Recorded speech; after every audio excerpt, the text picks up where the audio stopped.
Folks, now you should be able to hear us. In case you missed us, we've been broadcasting the Pigeon Forge Lady Tigers versus the Eagleton Lady Royals game. So far, Pigeon Forge kind of getting off to against the Lady Royals, but right now, Eagleton, not really looking to win every game. You obviously want to, but they're really just trying to scratch some positives. And so far, I'd say the first 2 to 3 minutes of this quarter was very positive. Eagleton had 2 quick scores, had the lead for a moment, but just this press defense we've seen from Pigeon Forge has been pretty hard for Eagleton to get passes. You're going to see it here again with Finch coming up to both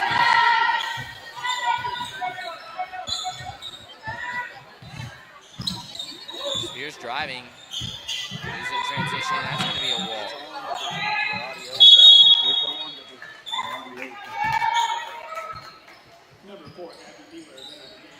Number 4, Abby Beeler is entered the game for Lady Royals.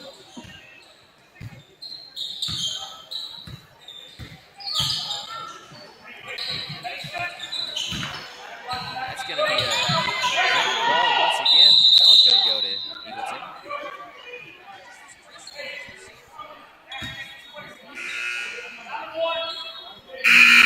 Eagleton's going to make some subs. Abby Beeler is going to enter, number 4.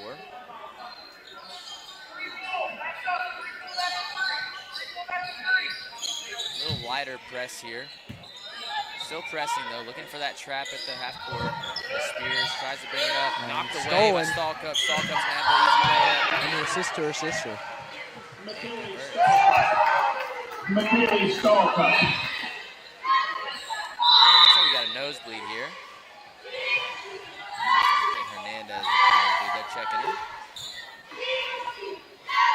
And they get the ball rolling. Spears driving, breaks the press. Good pass at a Foister. They're going to call it over and back.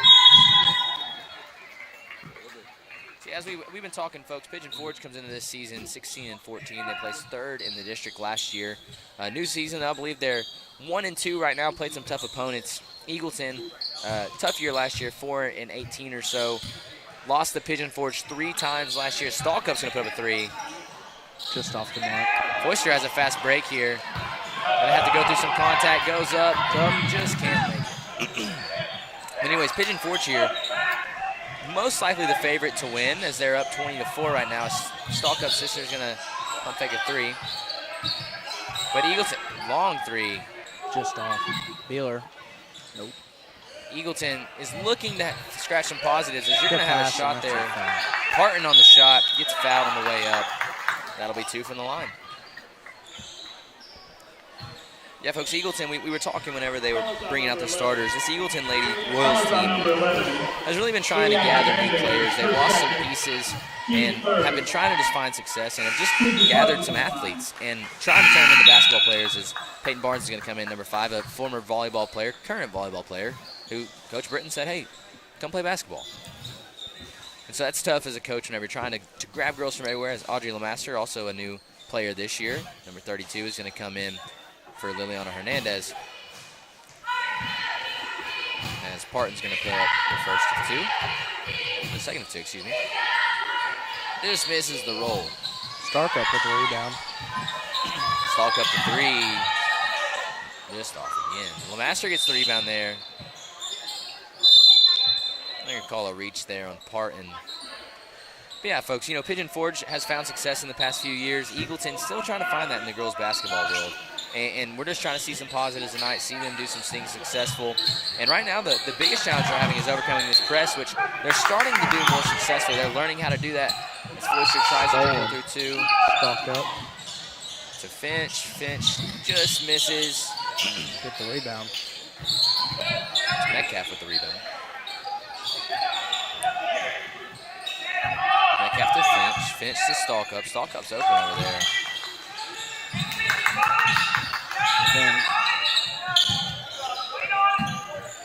moving the ball around here. And that's going to be a turnover down low as Baker snatches that one away. Foister bringing it up here. Tries to dribble through. Should be a kick ball there, but they're not going to call it. And that one will go Pigeon Forge's way, I believe. Jump ball to Pigeon Forge. And that's the 4th jump ball I believe we've seen tonight.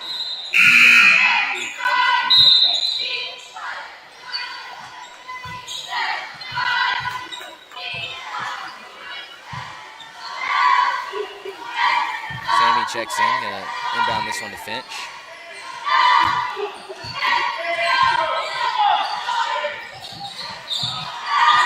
Finch down low.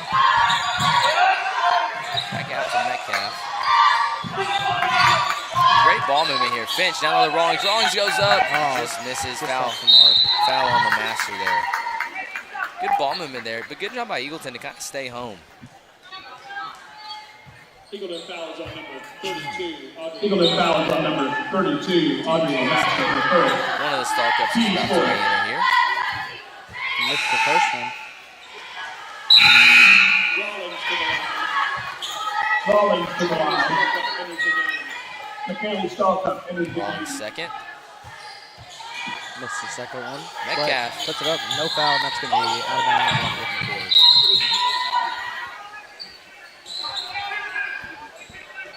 Barnes will inbound here. And like we said, folks, Eagleton trying to just find some positives and turn these girls into basketball players. We got the athletes, it's just making them basketball players. As tough pass by Baker to Lemaster. It's going to be a walk. Lemaster takes just a few too many steps. False start. Yeah. Gotta get the signals right. Yeah. Stall Cup gonna bring it up. Sammy to Metcalf up top. Stall Cup. Ginter. Sammy driving. Stall Cup double team there. Gets away. Shoots it from long. Puts it back as Foister's got a fast break here. Sammy cuts her off. Foister still has it, goes up. It up. It's good. And Foister on the fast break there. About 14. Eagleton to their 6. Sammy on the fast break gets it to Rawlings. Rawlings is just swarmed by 4 Royals. And they're going to call that on the floor. And that'll be Eagleton's 4th, I believe.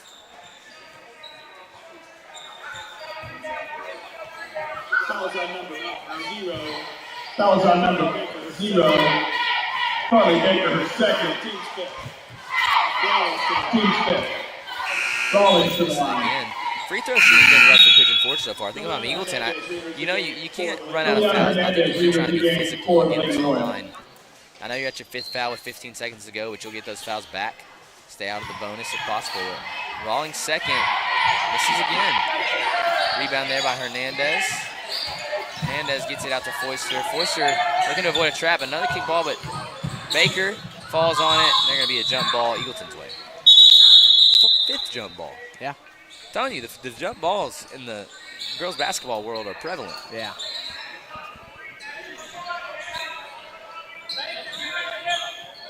Hernandez, the inbound of Baker. Baker just loses it. It's to Foister. That's going to be hit out of bounds almost. That's going to be time there. So the first, it's Pigeon Forge 20, Eagleton 6. Some good things there, but Sonny, I know we've got a lot of basketball to play tonight. I want you to tell me what's going on in Eagleton right now. Tell me about life as a student, as a freshman here. What's it feel like? What's going on?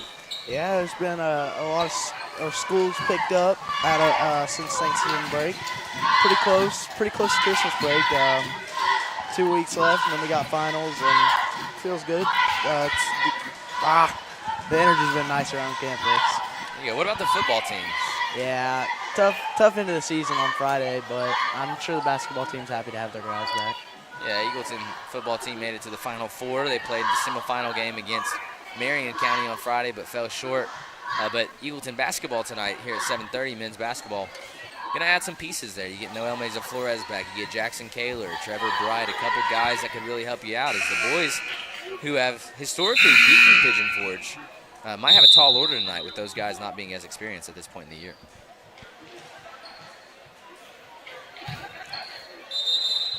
As the ladies will come back out on the court for the second quarter here. Eagleton trying to make up a 14-point deficit.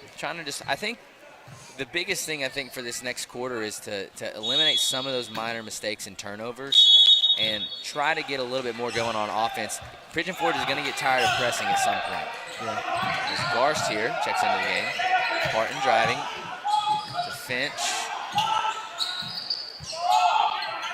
Woodrick. Stalk up driving. That's going to get to Parton. And it's good. The layup's good. Little deflection assist there. Parton puts it in. And Foister at the baseline, just didn't want to go. Spears looking.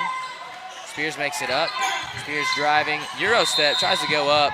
It's going to be a blocking foul. I would call that a blocking foul, but I don't know. That was on number 5, Neil Woodridge. That was on number 5, Neil Woodridge. Team 0 set forward. They're going to call that an on the floor foul. I thought that might have been when she went up. Thought that might have been a shooting foul. Foister running down the court to inbound it. Over the top to Hernandez. Hernandez just got to get rid of it. I'm going to call a foul there on Pigeon Forge. A little bit of a gift there for Eagleton. That's on number 0. That's Garst, her first. Team second in this quarter for Pigeon Forge. Foister back to inbounding. Looking for Beeler. Finds Beeler. Beeler goes up. No good. Stalkup on the rebound, bringing it up court. Fast break here. Stalkup tries to make something happen herself. Gets it to Parton. Wow. That was Parton impressive. puts it in. Little no-looker there. Yeah. Eagleton still trying to overcome this press without losing the ball, and they do that time. Spears puts up a 3. Good. Knocks it down, and folks, Cassie Spears, probably the best shooter on the team. Haven't been able to see her use it too much because she just hasn't had the open shots, but she knocks that one down and puts the score to 9 for Eagleton.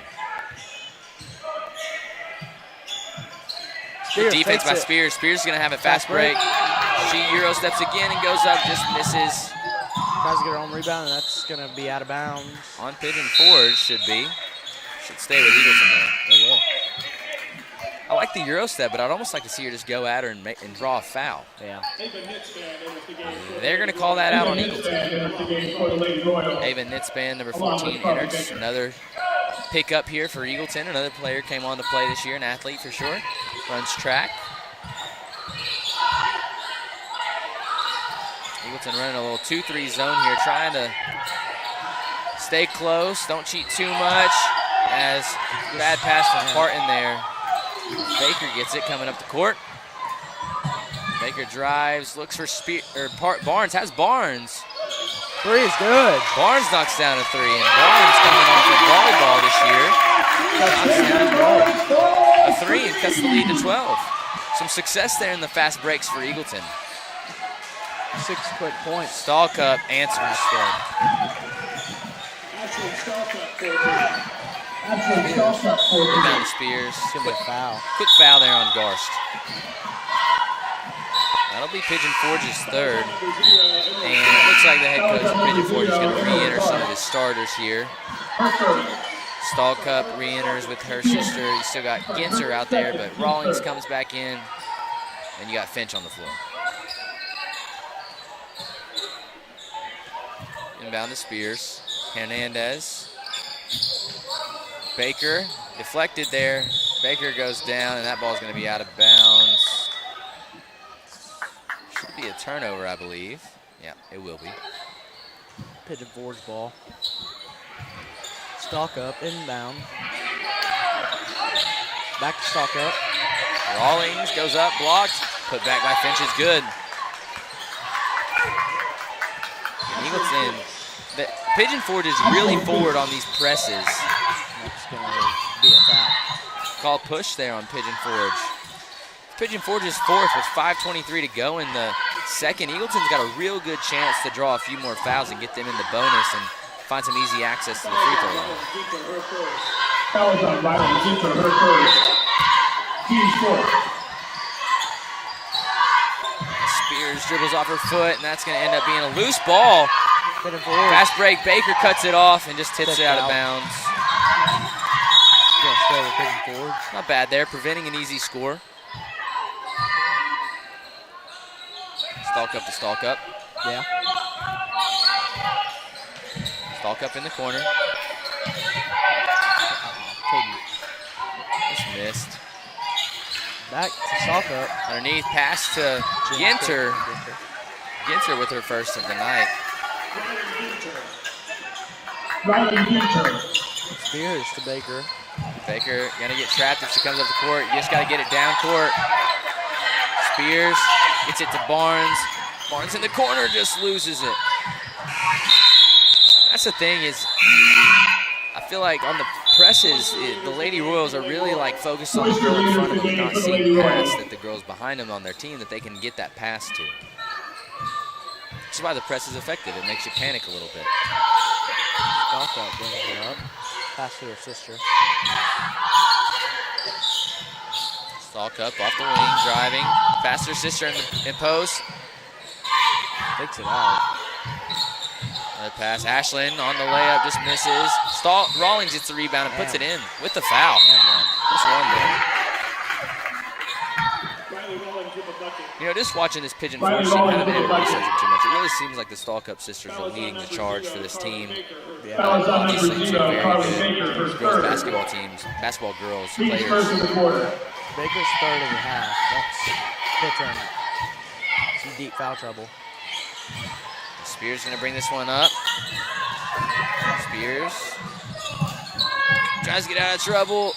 Gets it down low, just misses it. It's gonna go the Lady Tigers. And Baker forced to check out with 3 fouls. It's gonna be Faith Mack. Number 20, Faith Mack enters the game for the Lady Royals.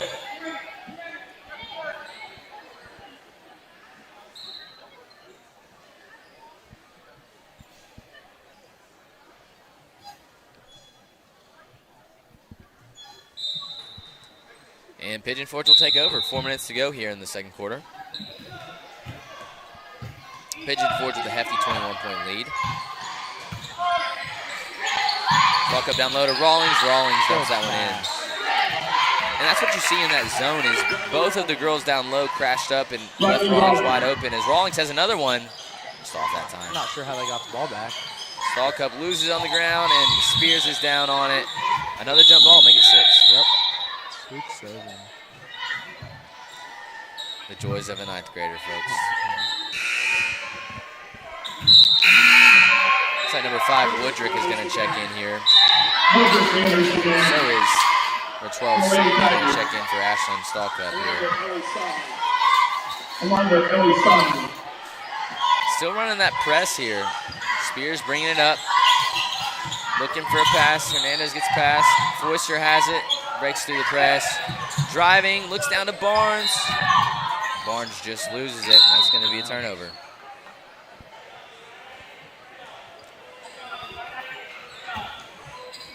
Finch will bring this one up.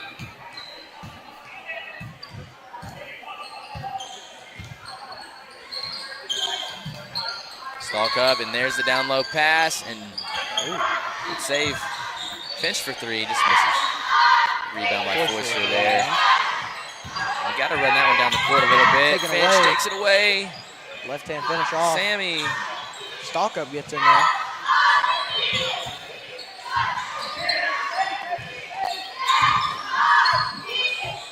Stalkup gets it out to Finch. Finch down low to Woodrick. Stalkup tries to take it. Finch. Looking to drive. Passes to Woodrick. Woodrick down low. Sees Stalkup wide open in the corner. That's good. Stalkup knocks it down. Probably not. But that's the thing is the Stalkup girls are drawing a lot of attention and and Eagleton is leaving some girls wide open, and the rest of the Lady Tigers are making the easy shots that they're getting and doing a good job of backing them up as Hernandez tries to dribble out of the corner here. So they're going to call that a block there, and that's going to put Pigeon Forge at their 5th foul. Fellas on number 5, Gia Woodrick, her 3rd. Team's 5th. Hernandez Hernandez to the line. misses the first. Looks like Shelby Metcalf will check in here for Metcalf enters the game. Hernandez. Misses the second one. Stalkup with the rebound, brings it up the court. Stalkup driving. Out to White. White to Sammy. Lady Tigers just moving the ball around here. 1 minute 58 to go here in the second. Stalkup driving. Foister on defense. Good defense there.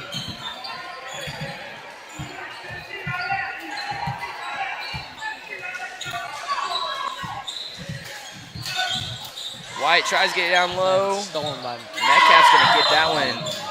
call a foul. They call a quick foul there on Eagleton, I believe. As number 21, Andrea Hernandez is going to sub in here for Eagleton. Minute 37 left in the first half. And Eagleton down by 26, but there have been some positives here in this first half. Overcoming the press has been the biggest challenge, I think, is right there. Eagleton gets a good turnover. Hernandez, I'd like to see a fast break there, avoid the presses. At minute 30, Spears brings it up with an open court. Looks to Barnes and just going to be blocked. And tip around, stall cup coming up. Fouled by Spears.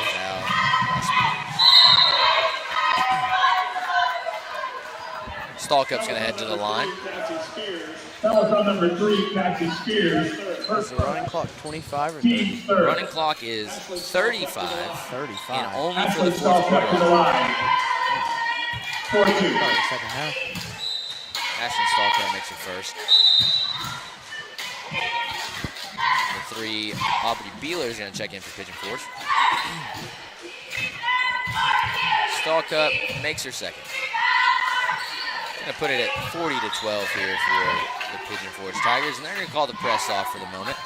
Good sportsmanship call there.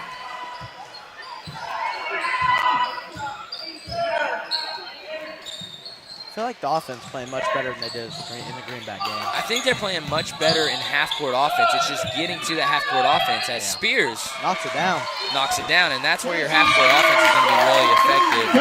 Spears makes her second three of the night.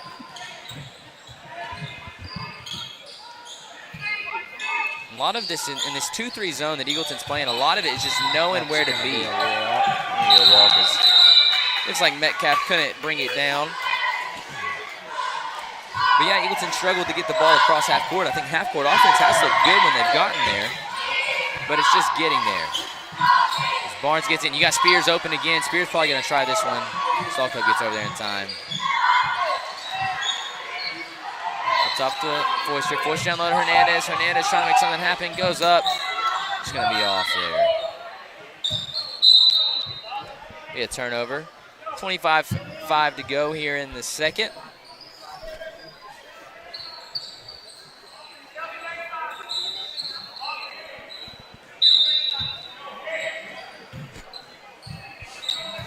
And Stallcup will bring it up. I imagine they'll try and get a last shot. I would imagine they'll hold this one till the last here. As Metcalf down low. They won't, but misses no it, foul. goes down hard. Spears gonna have the chance to get the last 10 shot. seconds. Gets it back. Looks to Hernandez. Hernandez to Foister. To Spears. Spears puts it up. No good.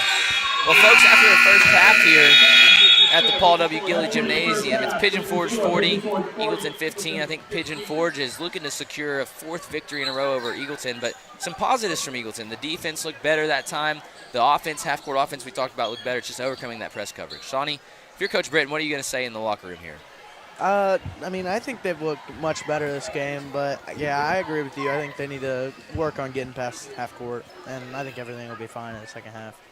I would agree. All right, folks, so we'll give you a short break to go do whatever you need to do. It looks like they're going to have an 8-minute halftime, and we'll see you back here in about 8 minutes.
All right, folks, so we are back with a fire here in the second half as Stallcup's going to put Pigeon Forge on the board in the second half immediately.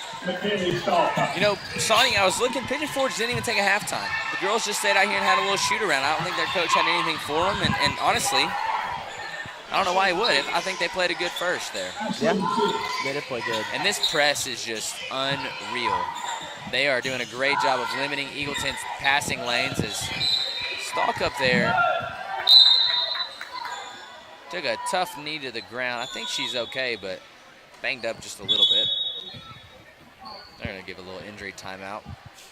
Hoping she's okay. Obviously, Stallcup an impact player for Pigeon Forge. Never want a player to get hurt, especially not in a 44-15 basketball game. She's going to limber off the court here. Number 10, Kinsey Parton comes in. Number 10, Kinsey Parton comes in for Stallcup. And Eagleton been unable to beat this press. Once again, and you know, a lot of people would look at that press in a 44-15 game and say, well, that's a little bit, you know, unsportsmanlike, but Rawlings put the bucket in there. But these teams are trying to get better. This is the beginning of the season. You know, they're trying to improve their ability to press a team. And, you know, in my opinion, I think that's okay for a little bit. Yeah. Especially until they hit the 35, the running clock, continuous clock. That's going to be a turnover there from Eagleton as Rawlings pushes it up the court, goes for the layup, lays it in. Baker tried to take a charge there.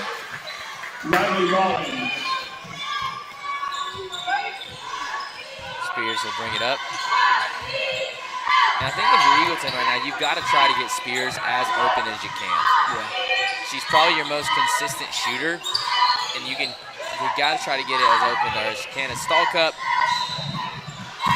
really makes a great job there, you know, on that layup. Saw, I believe it was Foister coming, or Baker, and it was Foister. Just stepped right in front of her and said, I'll take the foul and potentially an end. Foul shot number 1. Emery Foister, her first. Team's first. Royals down by 33. Ashley Stallcup from the line. And the running clock starts only in the fourth quarter, right? That's what I believe the rule says. Correction, that is Foister's second foul.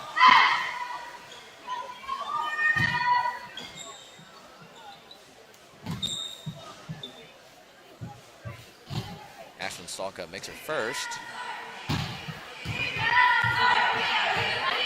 Makes a second. Eagleton trying to scratch something positive here in this second half. Once again, I think ball security and limiting turnovers and getting high percentage shots the best you can is the goal. That's going to be a takeaway there. By Stallcup. Has Rawlings down low. Rawlings just with the layup. It's good. Man. Riley Rawlings. 37-point game now. Foister. Might have got Dribbles in and cannot make anything happen. Stallcup to Rawlings. Rawlings puts it up just off the bottom of the rim. It's going to be tapped away, but Barnes recovers. Charges up the side of the court. It's going to be close to a carry. Spears to Foister. And that's going to be Stallcup attempting to steal there. Just losing the ball as Barnes picks it up. You got Spears wide open. Spears will take this one. Just a little much. I like that shot, though. That's a good shot for Eagleton right now. As Spears steps in front of that one, and that's going to be off Rawlings. Eagleton's going to retain possession. Yeah, I think that's one of your better shots right now. You just put Spears at the perimeter and give her an open look to try to knock one down.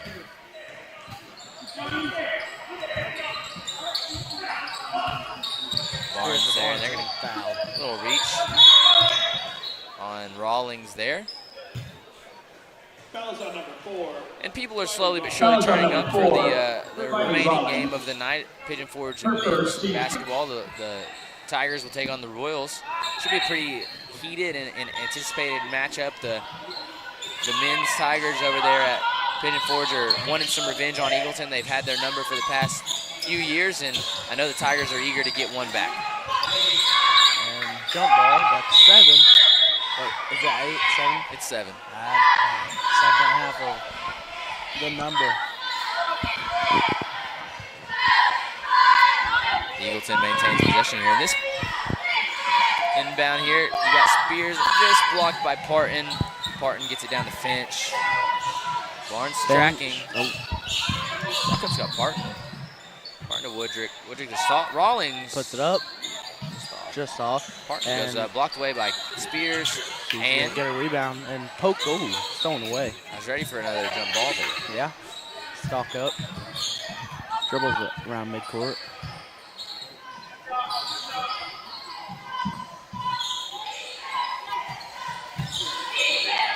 And errant pass. Rawlings thought she saw something down low, but Like then that word? Errant. yeah, that was good. Errant. Miss Austin will be proud. She would. Mass substitution for Pigeon Forge. ERRANT. Wow. Wow, folks. This is the future of education here at Eagleton. Sonny Ago Salazar. Yes. Might win a spelling bee one day. Future valedictorian here. And Spears pivoting around, gets it out to Baker. Spears again. Tough pass down low, just taken away by Sammy. Wide open. Puts it up. Just off. Doesn't get the bounce. By Ginter just off. Finch will put this one up. Excuse me, not Finch. Just off. Hernandez with the rebound. Got to get it out here. Struggling. There it is. Yep. Gonna have some seconds taken off here. Foister gets it across. 52-35 here. To give to Spears. And that'll be a reach on Sammy. I was looking at the roster. You got another pair of sisters. I think you got Ellie Sammy and Addie Sammy. We haven't seen Addie check in tonight, but That was on number 12. That was looks like Pigeon Forge, you know, got some sisters in the program here. Yeah. Might not be twins, but maybe senior, sophomore, senior, freshman type of deal. Junior, freshman, maybe. I do remember Miss Sterling talking about her nephews coming, a senior and a freshman. I'm not sure which one it is, but they're siblings. Nephew would be. Wait, niece, There you go. nieces. Sorry. I don't see any Sterlings on there. No, she said their last names weren't. That one knocked down by Metcalf. Good. I'm going to guess that if her Shelby Metcalf scores 3. Sammy's or the Stall Cups. I'd assume. I see Miss Sterling over there. I'm going to start watching her and see how she reacts. Yeah, Well, she's pretty stoic most of the time. So. she is. Great Hernandez, teacher. that's going to be a walk, not called though. She tries to get it off the foot there, Sammy, and can't. Another turnover there. Yeah, shout out Miss Sterling. She's a great teacher. And Coach Mack. I like this class too. Proximity works wonders, folks. Yep.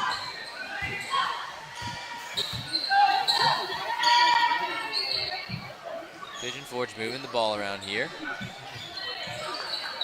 Looking for a shot, just moving the ball. Metcalf takes one and puts it in for the layup. Good ball movement by Job the there. Lady Tigers. Yeah, the ball movement, just working it around the zone and finding the open lanes. Baker charging up the middle, puts it up. No good. And, oh, Beeler rebounds. hooked away by each other, and it's a foul. They're going to call a foul on Pigeon Forge there. Okay. New faces going to check in. You got Ava Whitehead and Audrey LeMaster checking in for Eagleton. They're going to replace Peyton Barnes and Liliana Hernandez. Fouls on number 30, Shelby Metcalf. Fouls on number 30, Shelby Metcalf for first. Team third. Smith-Fan. Down low, inbound to Beeler. Beeler puts it up. Good. That'll give Eagleton 2 points there. 57-17. That's a 40-point lead. Beeler.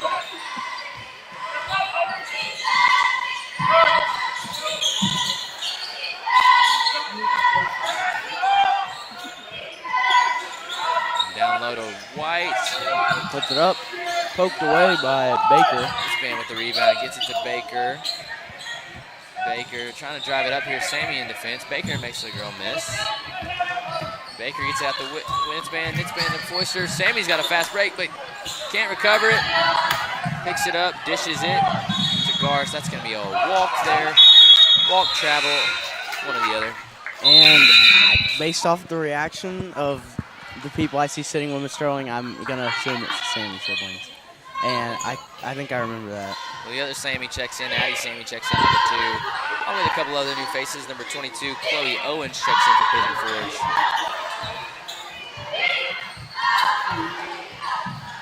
to get a loose ball there. Sammy recovers it.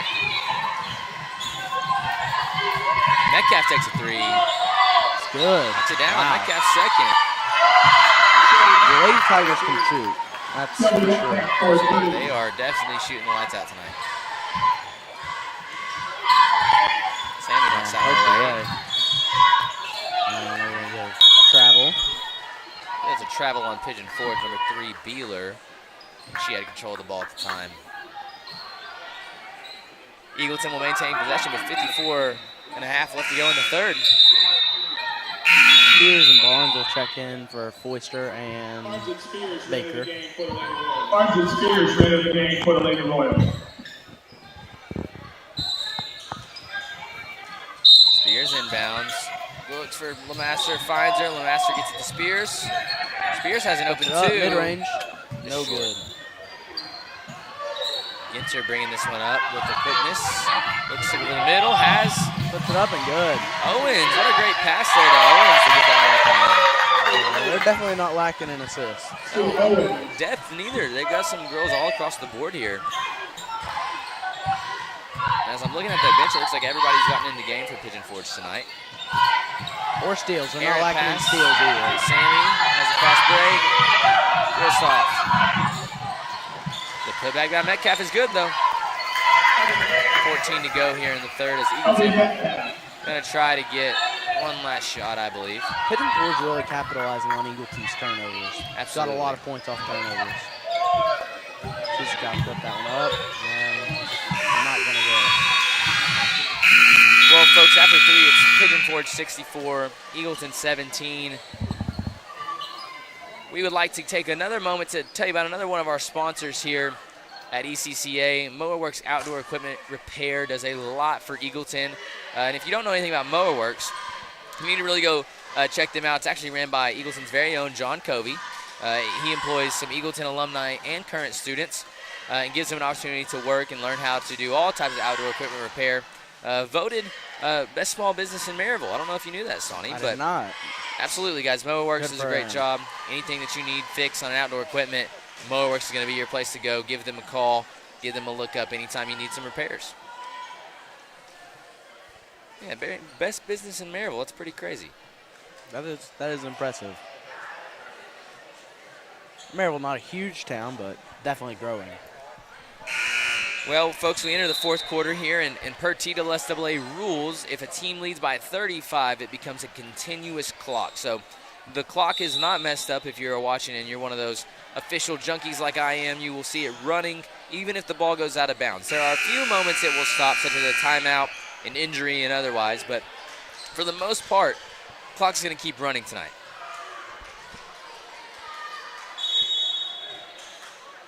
And I think you're going to see Pigeon Forge probably take the gas off a little bit. Yeah, I'd assume the press will fade.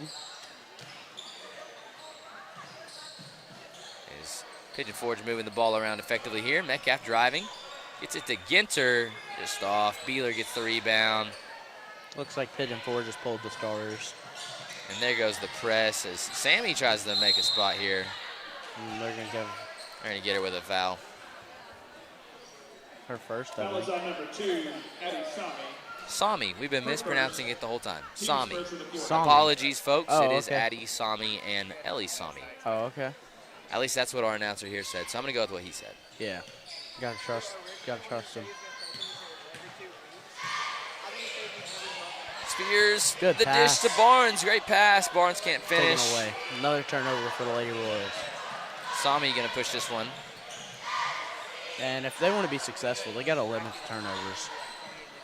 It's a key part of basketball. Spears puts that one up. It's good. Puts it in. And like we said, folks, Spears is probably your best true scoring weapon. And for Eagleton, getting her as many opportunities at her high percentages. Metcalf, Up. heat check there. Couldn't Just put it off. in. Lemaster Reckon that's the 9th jump ball of the game. almost in the double digits. Good there.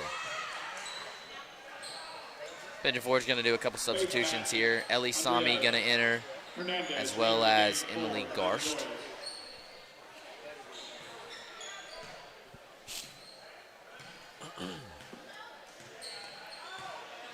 Spears will bring this one up. 6 to go here in the fourth. LeMaster in the corner. Back to Spears. Spears puts that one up and in. Good. And Spears finding some life here late in the game. Puts it up. Just off. Off Owen's attempt from 3. It's going to go out on Pigeon Forge. And they're going to call that one Pigeon Forge keeps it. Tough call there. Oh. Oh, really? It's, might be a little questionable, but it's all right. 64-21, it's not going to be too much of a impact call. Of course, we always like to see the right calls made. Not always going to happen. It's going to be a travel. Barnes will inbound to Spears. I have it heard from the source that Sterling is related to the Stall Cups. Okay. You were wrong, not the Samis. Okay, I was wrong.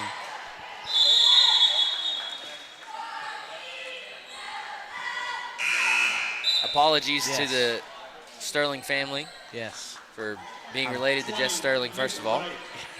Miss Sterling's great. I'm sure she'll get a kick out of that one. Yeah. She's staring at us up here.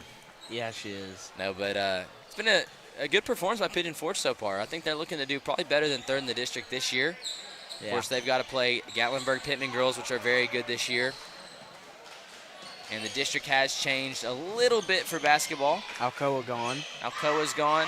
Austin East gone. Oneida also gone. So a couple changes. As Eagleton will pick up a foul there. And once again, folks, you might see that clock running, and that is the running clock that we were talking about. It's going to keep rolling. Talia Jones will check in. Team's first of the quarter. For LeMaster.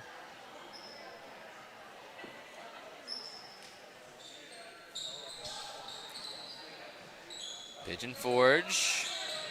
Take away. Loses that one. Talia Jones, happy feet, but loses the ball. And just kicked somebody, around. hot potato, about as hot as those wings you had earlier, Sonny. They were pretty hot. Talia Jones enters the game. Some ranch would have cooled him down, but I'm not a weirdo who likes ranch. So. You don't like ranch, Sonny. I hate ranch. Sonny, you're an oddball. Yeah. You don't like turkey or ham. Nah. You're a chicken-only guy. I am. My dad actually did make a good turkey. Did he? Yeah. You ate some of it? I did. So how did he deep fry? What did he do? So he put it in the oven. That's gonna be Owens for 2. I know he put it in the oven. It was. I got you don't it out know how of the he oven. did it. No, I canceled the timer though. I know that. And we're gonna have a timeout for subs here. As looks like Baker and Gracie Fenstemaker is gonna enter the game. Fenstemaker, another athlete got brought on by Coach Britton this year. Fenstemaker, a softball player, got brought on this year. A little peer pressure there. A couple friends playing, decided to come out and join the basketball team. As Spears will have the ball here. Spears looking for a shot. Nice move, and she's fouled. And she should get 2 there on that one. Spears makes her first trip to the line tonight. Fouls on number 20, Mason White.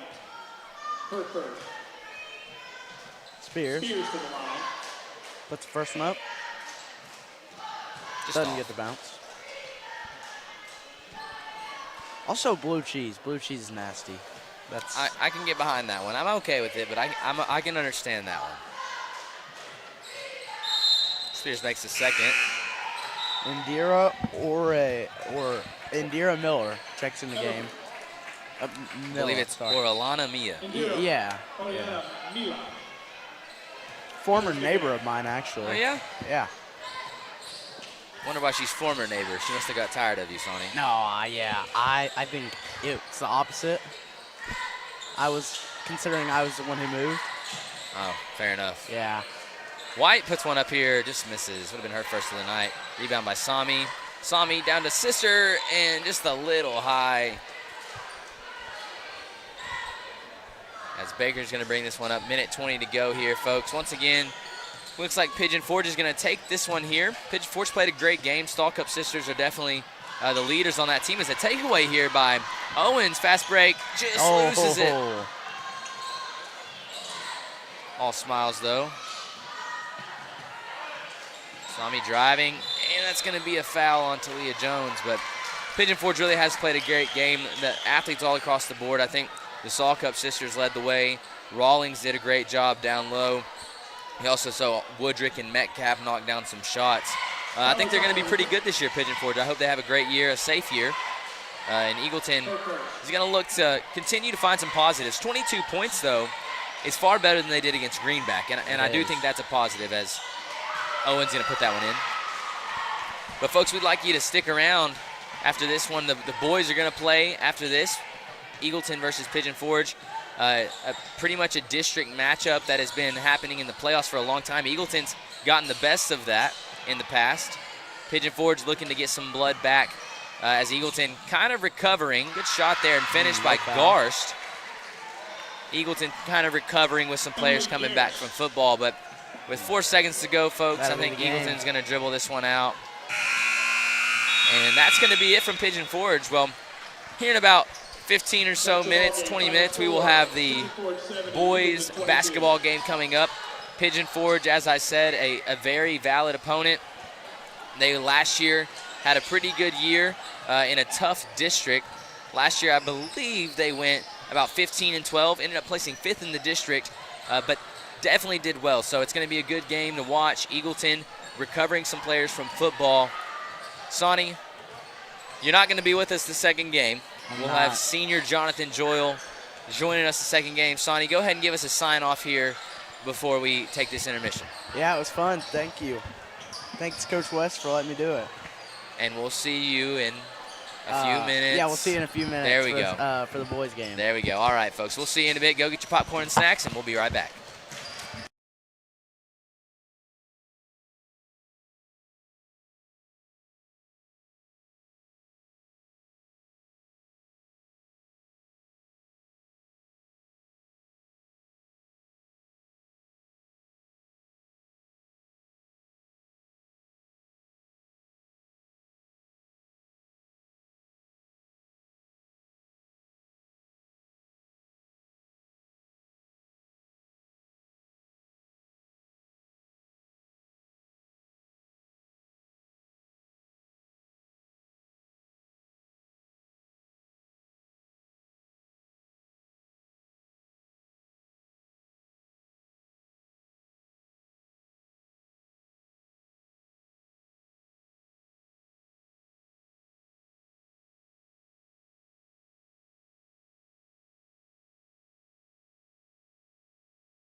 All right, folks, welcome back to Paul W. Gilley Gymnasium here at Eagleton College and Career Academy.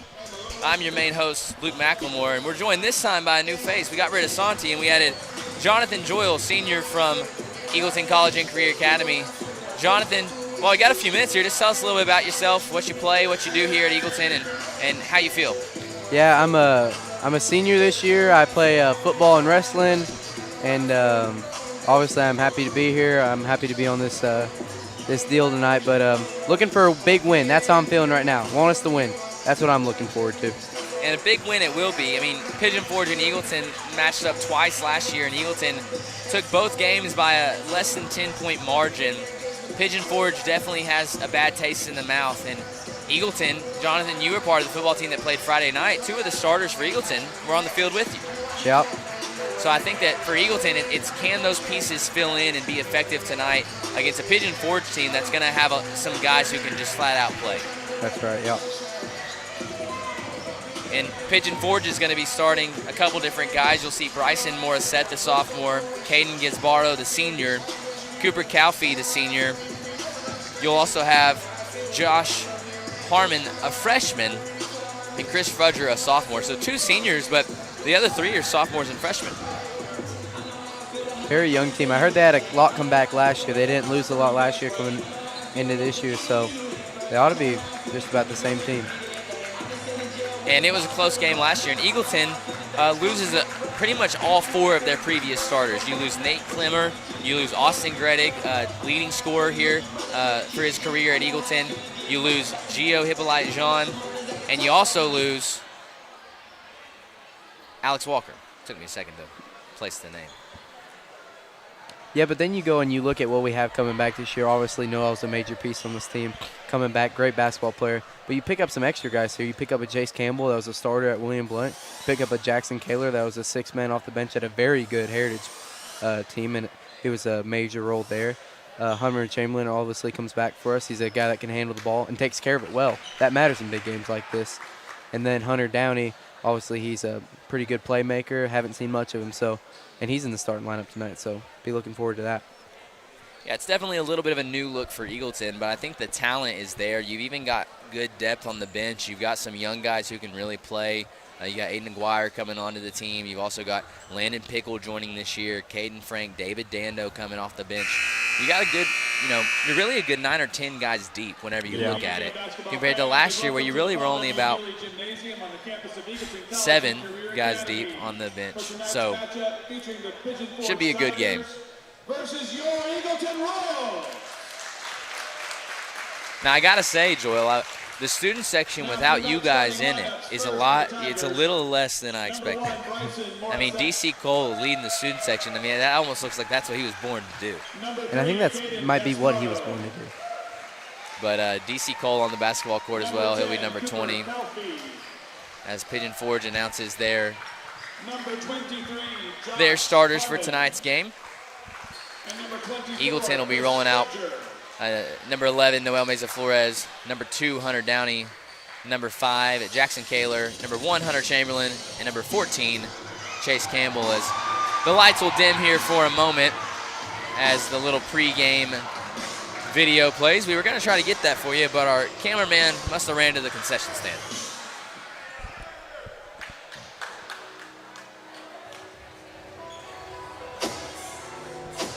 Pigeon Forge this year comes in 2-2. Last year they were 15-12, ended up placing 5th in the district, but I think they've got a little bit more development in the talent area, and this year they're coming in 2-2. Eagleton's 1-3.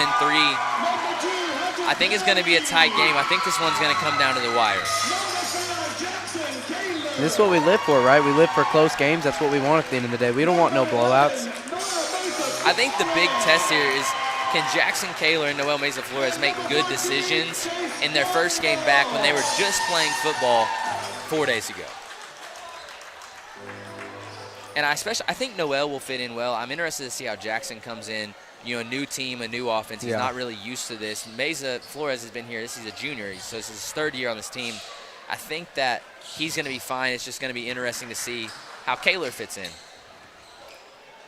Yeah, and play style matters in a game like this. Noel is a big physical guy that's going to try to drive to the rack on you. where Jackson Kaler is a big shooter. So can that shot come back? We don't know yet, so we'll have to see tonight. As a tip-off here will be between Bryson Morissette and Mesa Flores. That'll be picked up by Harmon. Harmon gives to Morissette. Morissette, a big name to watch tonight. Harmon puts up a three. From deep. The freshman on the board early. Confidence, too. Press here from Pigeon Forge. We saw this actually with the girls' team as well. They played that press defense. Downey up top. Kaler and Downey playing catch. Kaler's got an open shot, but that's going to be knocked away by Gizbaro.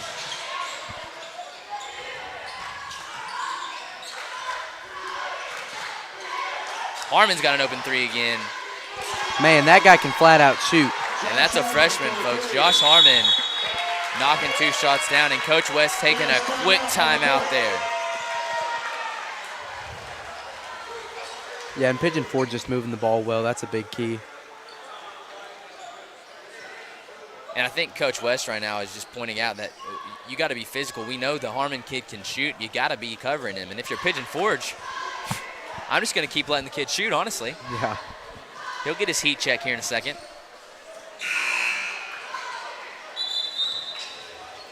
As Eagleton will come back out on the court. So Pigeon Forge up 6-0 here after the first 53 seconds.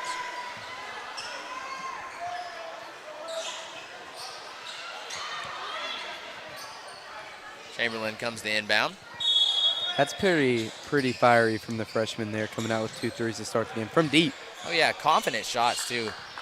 He's definitely got the respect of his teammates and coach alike.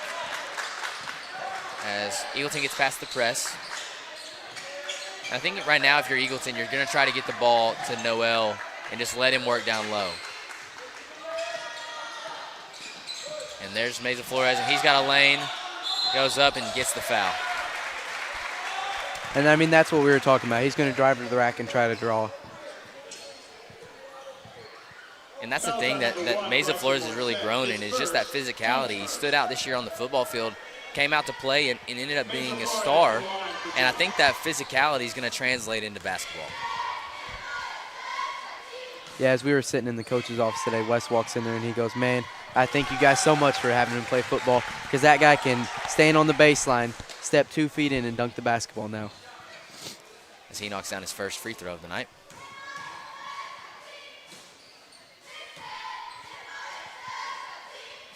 And just misses the second one. Gizbaro brings it up. Gizbaro driving, gives it to Calfee. Calfee shoots a running 3, just off. I mean, they're telling you what they want to be early. They want to be a team that can shoot the ball and move it around well.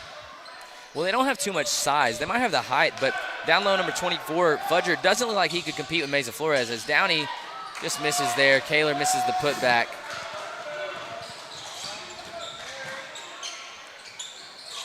Calfee driving underneath. Gizbaro draws a foul.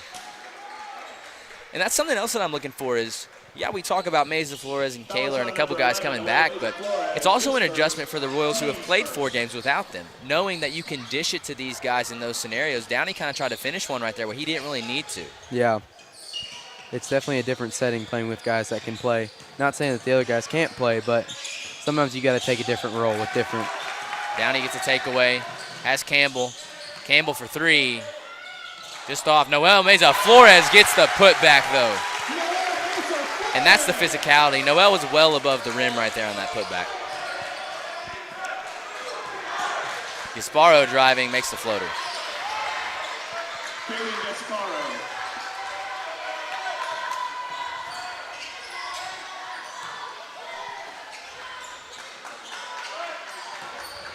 Campbell driving, double teamed, looks out, sees Downey to Kaler, has Chamberlain in the corner, goes up for the easy layup. And Jackson Kaler on the board. The football guy is leading the way with the first 5 points of the game. Yeah, and that's pretty impressive watching a guy drive like a rack like that and go up with a crafty little layup there.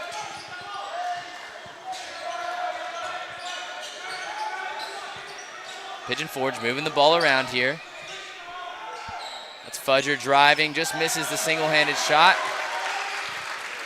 Kaler bringing the ball up, drives and just loses it. And Harmon will turn it over though. They're going to call a foul on Kaler there. Mesa Flores tests out the rim. Foul on number 5, Jackson Kaler, his first. Team second. As Pigeon Forge will make some substitutions. Number 0, Dax Sean will come on, as well as number 21, Avon Mitchell. Both sophomores. A lot of sophomores on this Tigers team. Mitchell with the ball.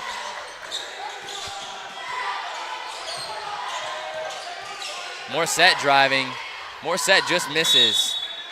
And that one's going to be off the hands of Sean. Morissette, a player to watch tonight. He's one of the leading scorers here for Pigeon Forge. He hasn't been able to make one in yet. But he makes an attempt there and turns the ball over. It's important to try to stop guys like that play a big role in a team like this. Downey brings the ball up here. Eagleton still has their 5 on, and Downey just gets that one out of bounds, trying to get it to Campbell. And those are the kind of the intangibles of the night. You look at the scoreboard and you see a couple things. You see fouls and you see points. But turnovers play a huge role, and whoever wins the turnover battle typically comes out on top of games like this. Fudger, easy lay. Pigeon Forge up 10-5 early. Downey driving.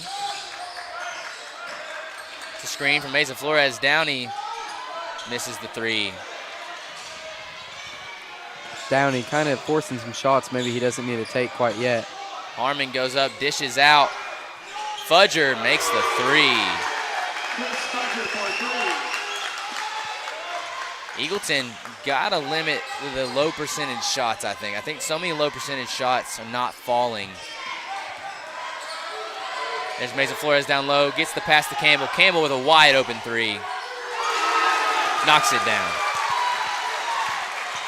Much better chance there at that high percentage shot as Harmon tries to answer and he just misses. Eagleton brings it within 6. Downey coming up the court. Loses it, and that's going to be off a Pigeon Forge foot. Eagleton will retain. David Dando, the sophomore, comes in for Downey. Dando played a pretty decent role last year as a freshman. Has gained some size and some strength this year.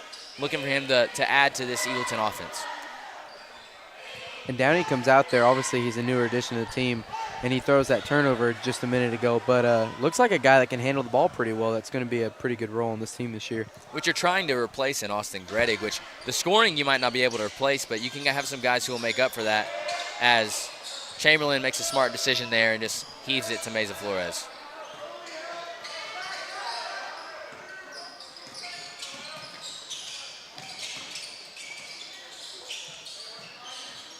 Chamberlain shoots a contested 3, just misses through contact. Rebound by Morissette.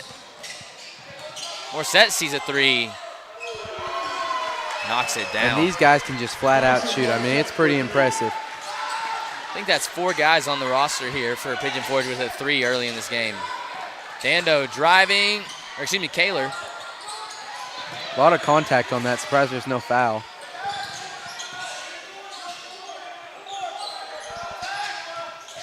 Fudger going to the hoop. I'm going to call a foul on the floor there.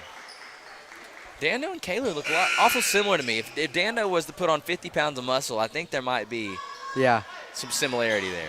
Same haircut, same facial structure. I mean, These guys might be twins and just don't know it. Dando just missed the weight room portion for right now. Yeah. Inbound taken away by Mesa Flores. He's going to get it back to Downey. Downey trying to make his way up the court here. Gets it to Campbell. Once again, I think your plan right here needs to get it down low to Mesa Flores. Chamberlain with a little bump. Chamberlain driving, goes to the hoop, and he's going to get a shooting foul there. That'll be Pigeon Forge's 2nd of the quarter. Physical first quarter here. Ref's kind of being a little soft with the whistle right now, not really letting it blow. I'm okay with that, though. Obviously, you want to let players play. Chamberlain. Just off the front. And once again, folks, another intangible. Free throws and turnovers, you'd be shocked, but you win the free throw and turnover game, you're going to end up winning a good amount here. As Trevor Bright's going to enter the game for Chase Campbell. Trevor Bright, big guy underneath, not as athletic as Mesa Flores, but can move his weight and move it well. Probably going to end up getting some rebounds and putting a body on somebody tonight. Yeah, and Trevor's a guy I think that will play a much major role later on in the season. I think maybe this team's just not the team to put him in a starting role against, with all the speed that Pigeon Forge has got and how much they want to mix it up. As they move the ball here.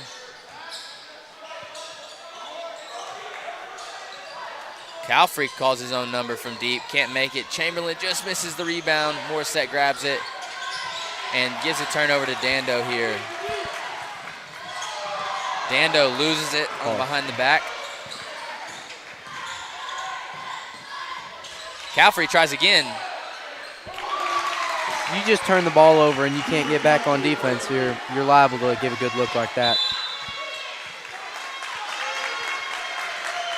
Well, we've only shouted out 2 sponsors tonight. I'd love to take a moment to tell you a little bit about one of our other sponsors. PrintFX does all of our graphics and design right now. If you look on your screen, just above that PrintFX logo, you can actually see some PrintFX work. The door back there in the back has a nice E on it, and all of our graphics and design here on any doors, windows, whatever it may be, is done by PrintFX. So anytime you need your business, school, whatever it may be to get some licensing and some logos, please give them a call. They do great work, and it really does make your school feel like a home. New locker room. They helped out with the new locker room, too, for basketball. And Eagleton down 10 here early in the game. Minute 12 to go here in the first quarter. Pigeon Forge running the press. Number 25, Trevor Bright enters the game for the Royals. Eagleton trying to move it downfield. Downey avoids the trap. Mesa Flores. They're going to call a foul there. It's going to be a foul on, it's like Sean was, Dak Sean with the foul. Pigeon Forge making a statement here that they might be, by the eye, the smaller team, but they're going to play physical and they're going to play hard. And they're getting open shots. Their speed is allowing them to get those open threes, and they're knocking them down. As Downey drives, gets it to Chamberlain. Chamberlain open in the corner, makes it. And that's where Chamberlain is going to have to step up and make those threes. Is you're going to get a travel called there on Calfrey. Chamberlain had to kind of lead the way before Mesa Flores and Kaler came back, but now Chamberlain's going to get to kind of sit in that corner and have the opportunity to knock down some shots instead of making his own space. 7-point differential here. Pigeon Forge leads it with 43 seconds to go here in the first quarter.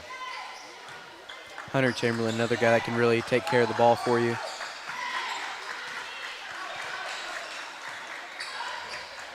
Downey up top, taking his time. Guarded by Gasparo. Gasparo pokes it away. Downey recovers. Downey dishes to Chamberlain. Chamberlain drives. Looks to Dando. Dando drives. Gets it out to Chamberlain. Chamberlain has a little floater just off. Fudger with the rebound. Fudger driving. Dando. They're going to call it a block there on Dando.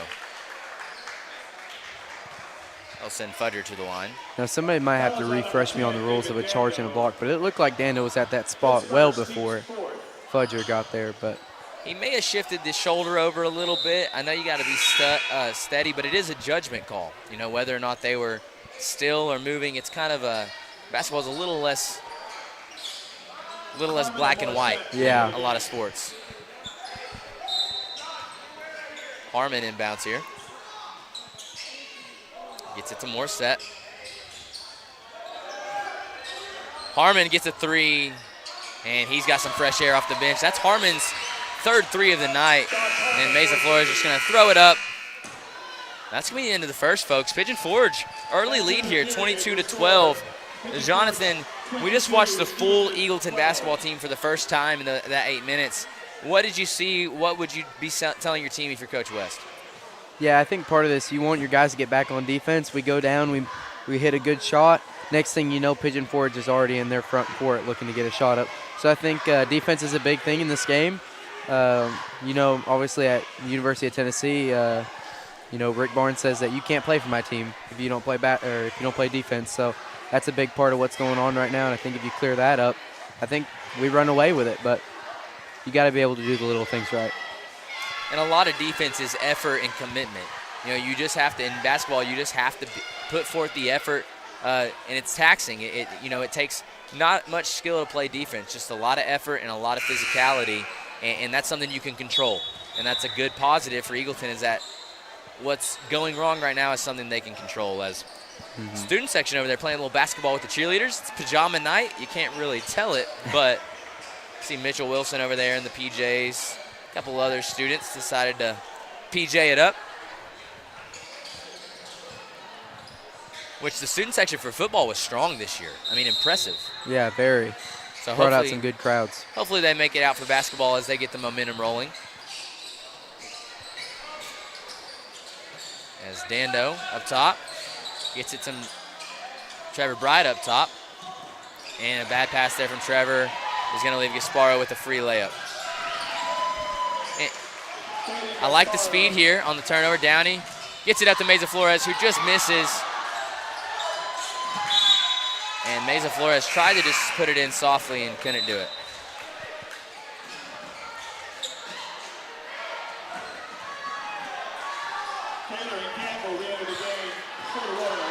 But Eagleton holds on to that one. Chamberlain will inbound here. Down 12. Still anybody's game. A good run puts this one back even. Meza Flores driving.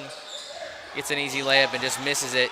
Kind of gets hit in the spot you don't want to get hit in right there. That's for sure. We got a guy laying down on the court. And we're not calling the time here. Oh, now they blow the whistle for him. There's timeout on the court. I think Meza Flores is okay. I think he's just going to need a maybe a little breather, maybe a little punch in the stomach, get him back down. a little breather to get back in shape. Caden Frank checks in here. I've heard he's a very physical player. He's going to give everything for it. And that's a big part of defense. You got to be determined every single rep of the game to get back on defense and play your heart out. And Caden Frank is sophomore. This is his first year playing basketball here at Eagleton. Stood out in baseball last year, broke the starting lineup as a freshman. Very physical guy, physical bat, and that's definitely translated to basketball. He's made definitely a difference here in his first few games. As Downey tries to get the sideline, he does. Looks like they're going to call a block there on Gasparo. That'll be the first for the Pigeon Forge Tigers of this quarter. That was on number 3, Caden Gasparo. His first, team's first. Like I said, folks, this is the first district game of the year. Ultimately, you're judged by your record in the district. So this game means a lot, although it is early. As a bad pass there, leads to a turnover by Harmon. Harmon dishes to Morissette. Morissette draws a foul there from Hunter Chamberlain.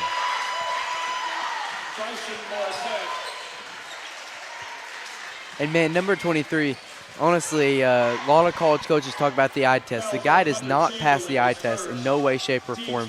But, man, can he flat out play.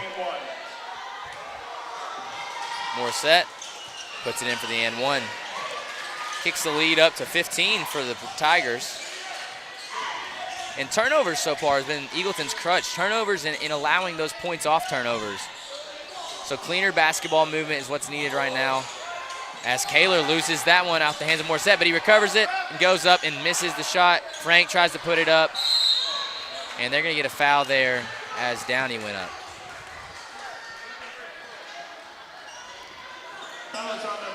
Obviously, you never want to get ripped like that, but you like to see a guy stick with it and go back up with it. I think Frank had the time to come down and set his feet. Just didn't know that at the time. Calfrey and Gasparo come off. Sean and Mitchell will enter for the Tigers. Hunter. Chamberlain inbounds the ball to Frank. Frank driving. Nowhere to go. Tries to get it out. Struggling. Gets it to Chamberlain. Chamberlain has a corner three. Just off. Frank underneath. And they're going to call a foul there And I'm going to go ahead and say it, Joel. I've watched the film on this guy.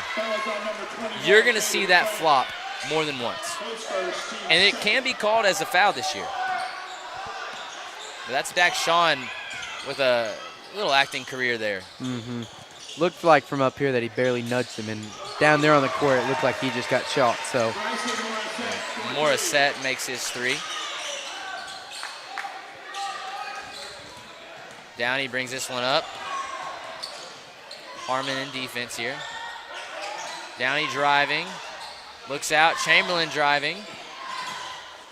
Dish to Kaler. Kaler goes up in traffic. Puts it in. Another physical shot there underneath the basket.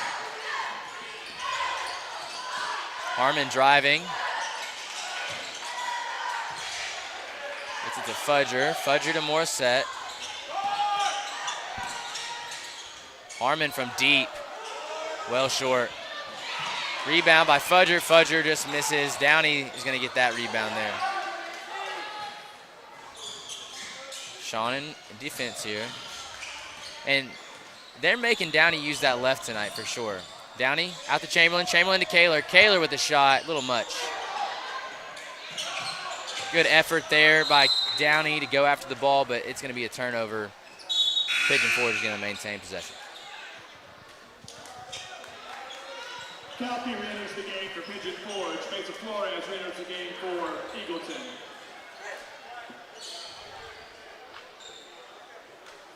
And Pigeon Forge looking good so far. I know they played some tight games with Morristown West and Fulton, both really good teams in their own right. Pigeon Forge definitely a young team that has the potential this year to go pretty far. Fudger driving. Pass to Calfrey. Calfrey has a corner 3. Just misses. Mesa Flores with the rebound. Dish down to Kaler. Kaler to Mesa Flores. Mesa Flores underneath. And they're going to call a foul there on the floor.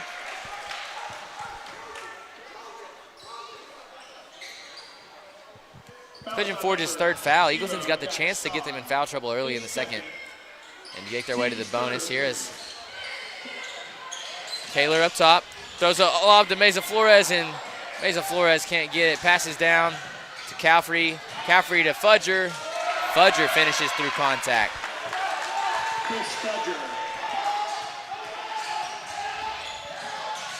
Downey takes over there. And one. And I think that's a good call there. I noticed Harmon in defense down there. Harmon might be 5'9", 5'10" at best. They need to attack that whenever he's down there. Absolutely. And you talk about pushing the pace there. Good job from Hunter Downey pushing the pace down the court. I think that's what you want to see with this team. You want to get a rebound at and you want to push the pace fast. Schuler enters the game for Pigeon Forge. Downey attempt at the end one here to put the lead to 15, and he does. Pigeon Forge, though, pushing the tempo. Harmon bringing it up, has a lane, goes up, just misses. Downey gets the rebound there. Downey in double team, gets it to Chamberlain. Chamberlain to Campbell.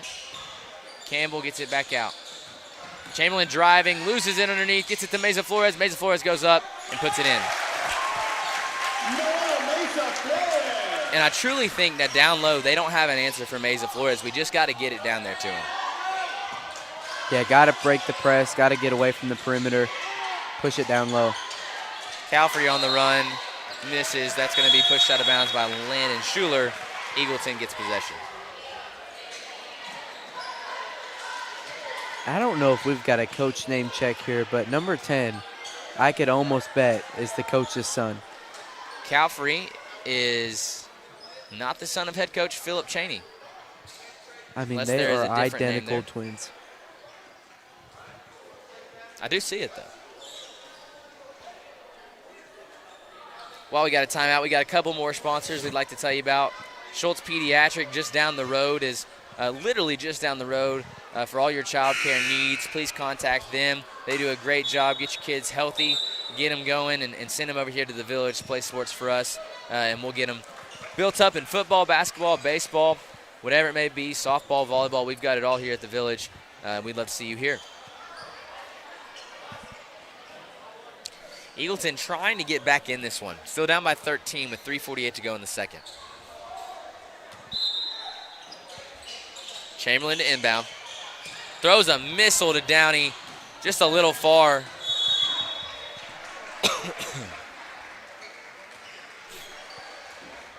Not a bad idea to just throw it over the press, but Chamberlain Downey auditioning there for the football team, I think.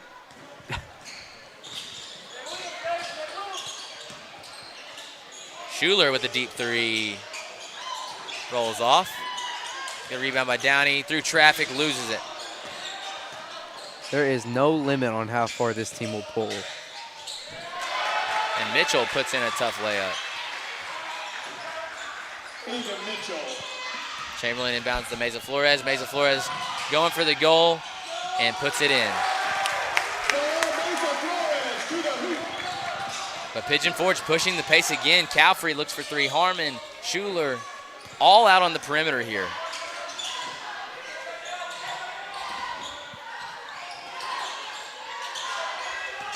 Definitely a big key in this team's offense is the three ball, so got to stay tight on the perimeter. As Eagleton kind of in a man look here. Calfrey underneath, goes up. That's going to be a miss. Meza Flores gets the rebound. No press here from Pigeon Forge.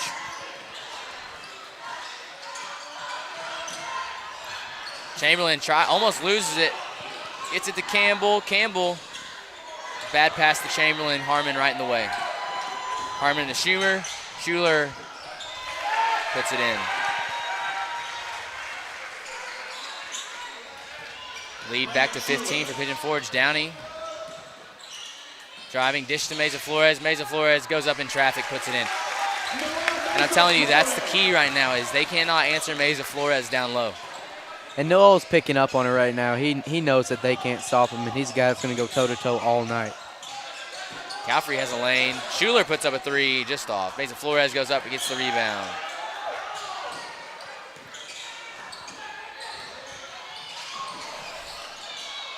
Downey makes a recovery there and misses the layup.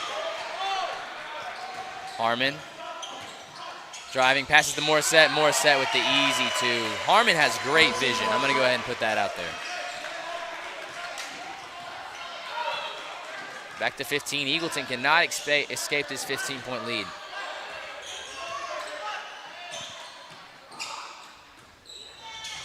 Campbell down low to Kaler. Kaler working. There's your flop, and Calfrey puts it in. Like I said, folks, that flop is almost taught at Pigeon Forge.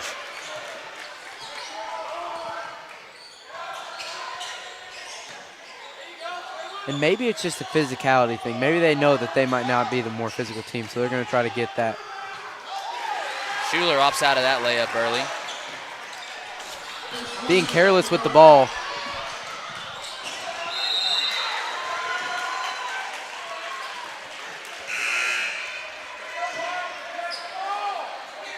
And that's two careless passes from Campbell in the past minute or so, and Dano quickly subs in. And like we said, folks, taking care of the basketball has been the difference in this game. Pigeon Forge's points off turnovers has been huge. If it wasn't for the effort of Downey right there, they probably would have had another easy layup.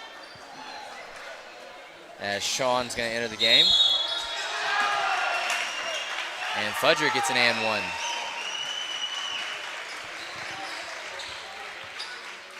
Chris Fudger with the basket.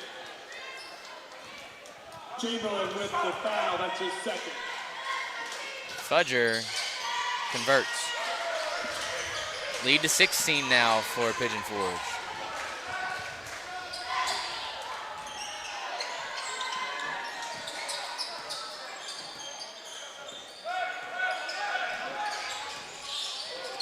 Downey looking for Meza Flores, can't find him. Finds Dando. Chamberlain driving, gets it down to Kaler. Kaler goes up in traffic, puts it in. 23, Pigeon Forge probably gonna try to get the last shot here. And there it is, Harmon from three. Fortunate miss as Meza Flores makes a great save. You want to push it here, 13 seconds. Dando driving, floater. That's a low percentage shot there. You got 13 seconds, 5-4. Sean for three, just misses.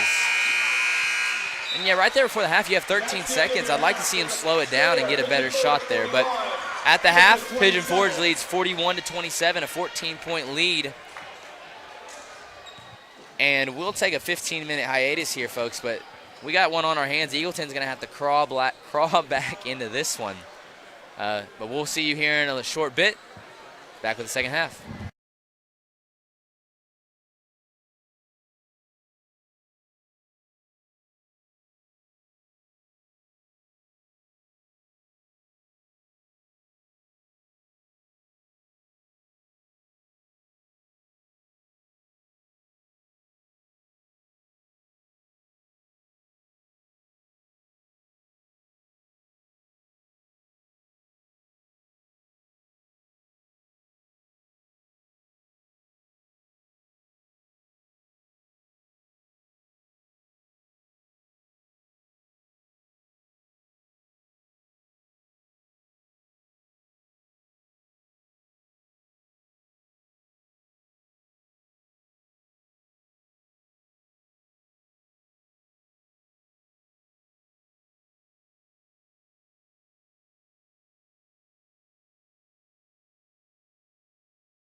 All right, folks. Well, hopefully you got to watch that performance by the Eagleton cheerleaders. They've done a great job all year supporting football and basketball alike. Definitely a tough job, a lot of hours put in if you're a cheerleader, but it pays off, and they enjoy cheering and supporting the Royals, which Royals going to need a lot of support here. Down 14 with a half to go. Joel, what are you trying to do in this half if you want to come back from 14? Yeah, I mean, you're going to have to find another gear. I mean, you're going to have to lose the selfish plays. You're going to have to lose the careless act with the ball. You're going to have to take care of it and just play through everything and crawl back into this one and hope you're in a game in the fourth quarter. And I think you start designing some plays for Meza Flores and get him to draw some attention down low. Even if you just bring him up to the free throw line and get him the ball and they send 2 guys, you're going to open up an opportunity elsewhere. But it's just been so sloppy that you haven't been able to run anything just yet. But I think a 14-point deficit is not at all out of reach. You know, that's 4 scores, give or take, from beyond the arc. So we'll see how it goes here as Pigeon Forge gets the ball to start it off. Harmon will bring it up. The freshman's knocked down a couple threes tonight. Morissette dishes the fudger. Looks like Eagleton switched to more of a man here, opposed to where they were in a zone. Morissette driving. Calfrey up top. Yeah, I do see that. A lot more movement here, which means you got to balance the switches as Calfrey just gets by, and he's going to get a 2. Looks like a missed switch there off of a pick. As Meza Flores brings it up here. Fudger in defense. Meza Flores picks it up, gets it to Kaler. Kaler has a lane here. Goes up, just off. Harmon brings it up, passes down low to Fudger, and Meza Flores sends that one back. And Noah, a guy that's going to let you know I'm here to play all 32 minutes, and I'm not going to quit. And I think football's probably helped him with that too, the conditioning level to just be on a field that much. He played a lot in football, definitely in condition to play a lot of time.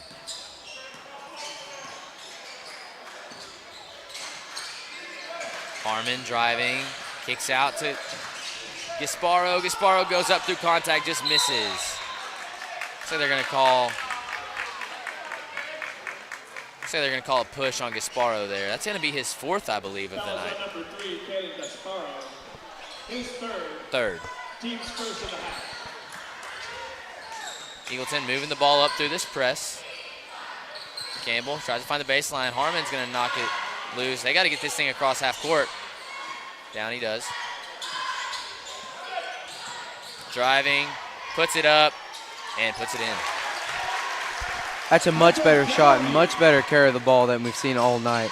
That's a big thing moving forward. And under control, too. As Harmon dishes to Fudger, and Fudger puts that one in. Chris Fudger. Back to 16. Campbell driving, puts up the floater, just off. Another low percentage shot, just throwing it up there with a prayer. Be Downey with a push. Hunter Downey, his first. And Eagleton, you know, keeping the lead at bay, they're really playing blow for blow, but they just let Pigeon Forge get such a lead early that the blow for blow, they've got to overcome that at some point.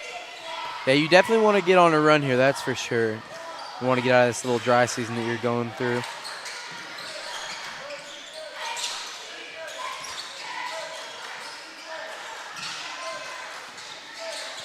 Harmon up top.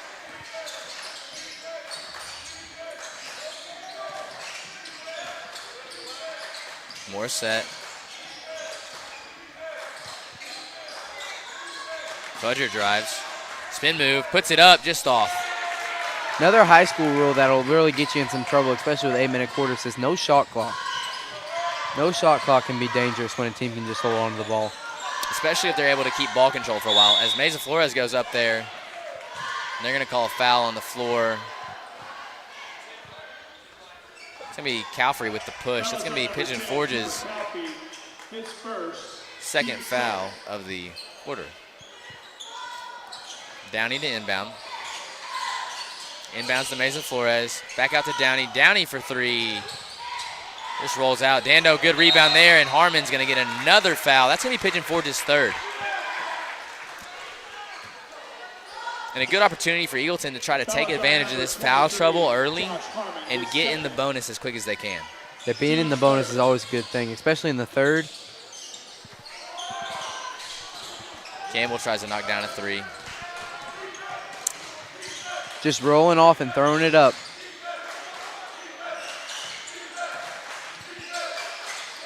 Harmon drives. They're going to call an off-ball foul there. Looks like it's on David Dando. Foul is on number 10, David Dando, his second. Eagleton definitely showing a sign that they have the skill to be in this game right now. Maybe just not, maybe not ready for the moment. I don't know what better way to put it. Open shot for Mitchell. Just off. Obviously, we mentioned it, football guys coming straight back, having to adjust the basketball. Maybe they're just not adjusted quite yet. Downey gets it poked away.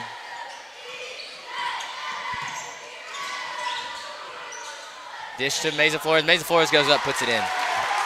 That's your high percentage shot right there. Pigeon Forge with the tempo. Every make, they're getting it back over the court in less than a second or 2. Calfrey driving, loses it.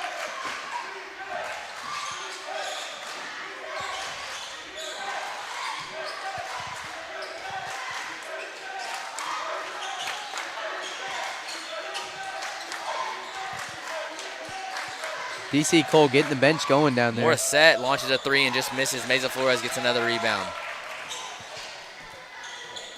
Downey's going to bring this one up. No press here for Eagleton, or for Pigeon Forge. Downey in traffic. Gets it back out. Picks up his dribble. Gets it to Campbell. Campbell goes baseline and just loses the ball. 14's lead for Pigeon Forge. You want to cut out the turnovers. See if you can just crawl back into it.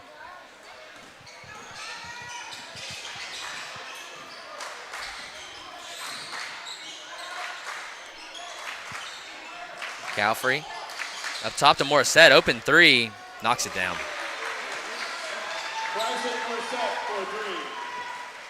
Definitely don't want to leave Morissette open tonight. We have a timeout there taken by Coach West. Be a good time for us to run our last ad of the night. Actually, we got 2 more tonight. We got GT Shelley Enterprises. Gotta love GT Shelley, folks. They do all of the lawn care around Eagleton College and Career Academy. They keep the grass nice and mowed, keep the edges nice and crisp and clean. We definitely appreciate them for all they do. If you need to give them a call for any of your lawn services needs, it's 865-441-6999.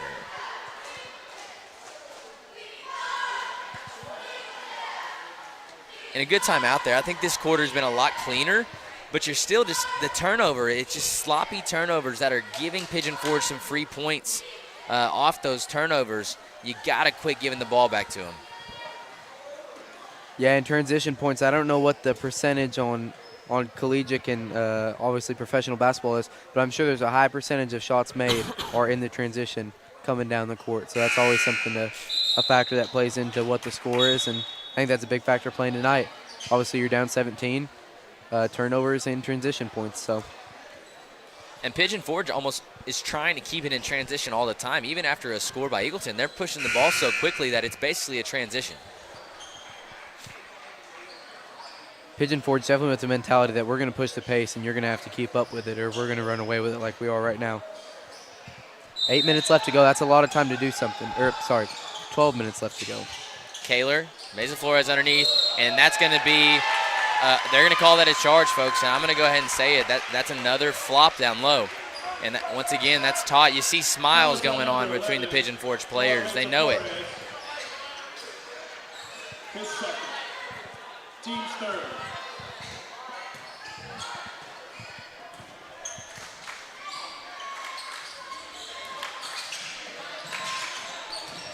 Fudger down low, goes up, just off. Mesa Flores gets the rebound there.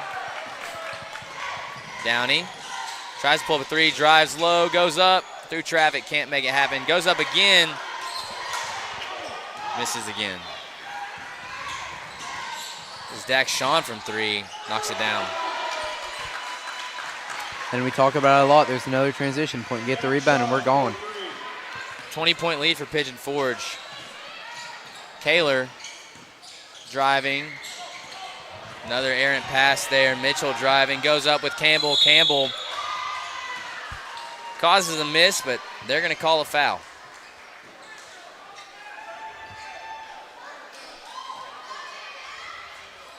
Fouls on number 14.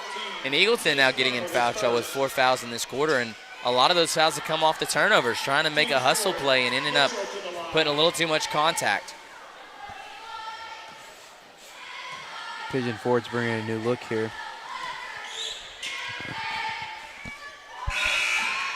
Miss from Mitchell there. A couple new faces for Pigeon Forge are going to come in. You got number 13, Landon Schuler, entering the game for Calfrey.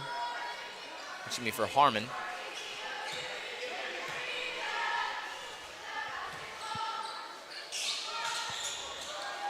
And a missed shot there by Pigeon Forge is going to retain Eagleton possession. Cruz Roy enters the game. Mason Mitchell entering the game, number 23, for getting his first taste of action here tonight.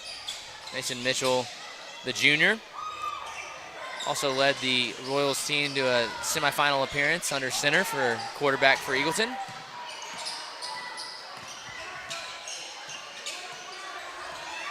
You want to see a little more urgency out of the Royals here, especially down 20 late in the third.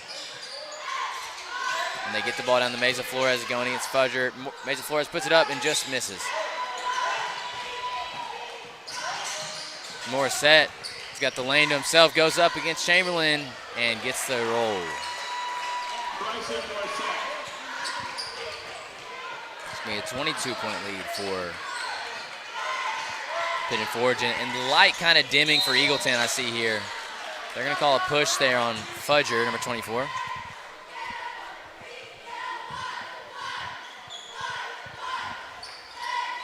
Fouls on number 24, Chris Fudger. His first, team's fourth. Inbound to Downey. And Eagleton needs to start scratching some points every position they can here. Yeah, I can't express it enough. You want to see urgency out of the team. And Downey, I don't mind the takes, but they're just not falling tonight. That's going to be a travel there on Sean, but I don't mind the little floater takes. You just got to convert those more often to make them effective.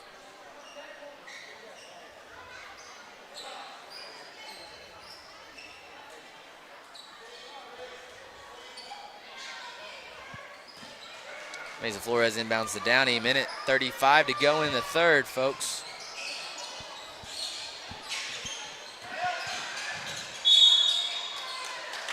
Jackson Kaler proving he's a guy that wants to go to the rack and wants to be physical in basketball, so that's a good sign of life in this team. Fellas on number 11, Cruz Roy, his first. Kaler approaches the free throw line and doesn't get the roll on the first one. Taylor to the line.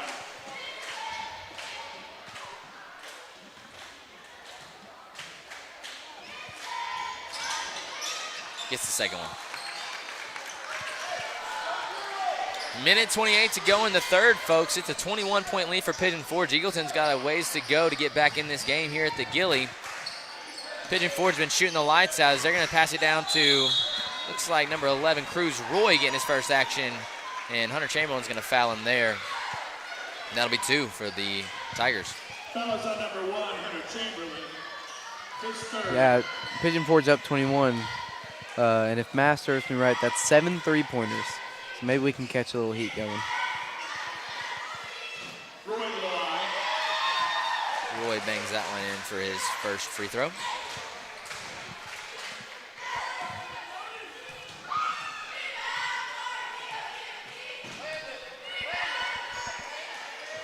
And misses the second one. Mitchell goes for it. Kaler gets the rebound. Kaler, bad pass, gets it up. Cruz Roy gets it. Fudger down low. Fudger goes up. Floater in. And Mesa Flores calls for it over the top, and he gets it. Mesa Flores is going to go here. And they're going to call a walk there. Wow.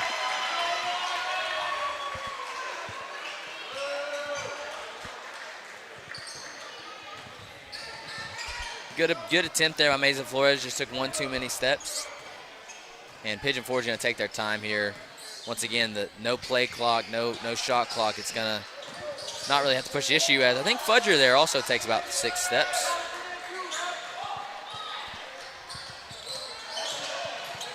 Chamberlain has an open three. Could get him going. That one's going to get stuck up in the goal. Morissette gets it down.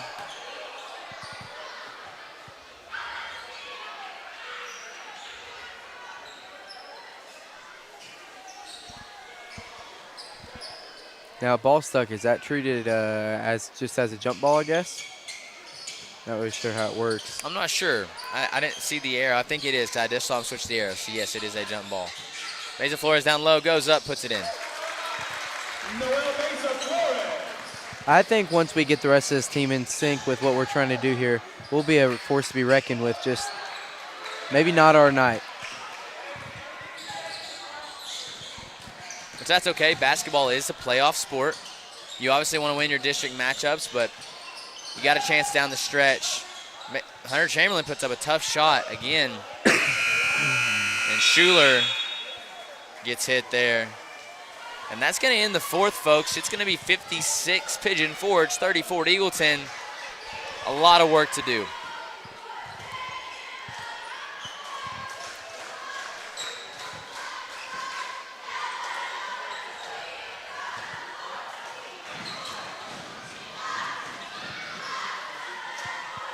Well, Joel, it's cool to get a student here on the broadcast so we can actually get a pretty in-depth analysis of what's going on in and around the school. You know, football just finished up the semifinals.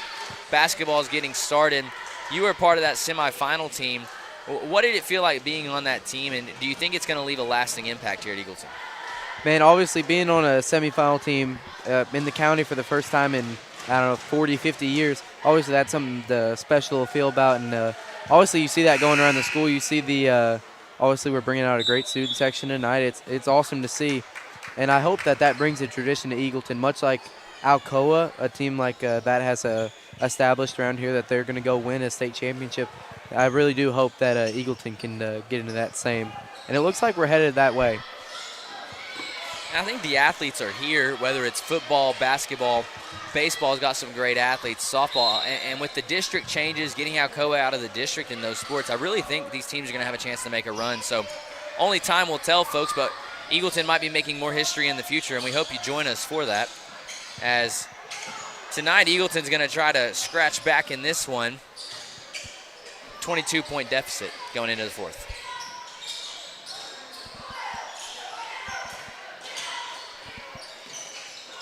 Gasparo charges, and he's got an open lane just off the front of the rim. Mitchell, good rebound by Mitchell. That's going to be a walk on Mitchell. Takes just one too many steps.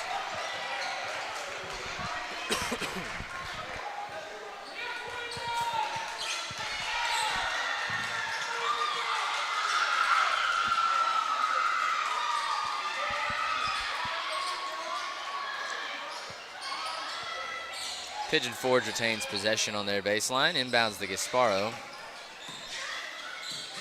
Gasparo to Harmon. Harmon to Morissette up top. Gasparo has a lane down low, goes up. No contact there by Mesa Flores, just a miss. Downey will bring this one up. Eagleton's got to press the issue and get some points quickly. Every possession counts here as tries to get it down to Mesa Flores, does not. No foul on Calfrey there. A lot of contact. Good job by Harmon there to take his time. Once again, Joel mentioned earlier, there's no shot clock here in high school basketball, so Pigeon Forge is going to be able to just kind of milk this one so long as Eagleton allows it. Gasparo tries to go baseline, can't do it. Downey's got a fast break opportunity. Downey goes up against Calfrey and just misses. Bright trying to get the rebound and does. Gets it out to Dando.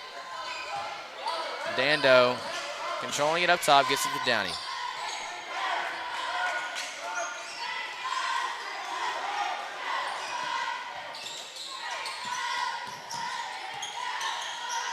Downey covered here, gets it to Mitchell. Good defense here from Pigeon Forge, controlling the ball as Downey's going to go up. No shot. They're going to call that a foul on, I believe that's Calfrey on the floor. Foul is on number 10, Cooper Calfrey. His first, team's first for the quarter. Caden Frank's going to check in for Eagleton. He's going to replace Mason Mitchell. Frank re-enters the game. Really want to push the issue here. Really want to play some tight defense, hopefully get some turnovers here late in the game. Replacing Mitchell. Just give yourself a chance with a minute left. Dando to Frank. Frank working at the top of the key.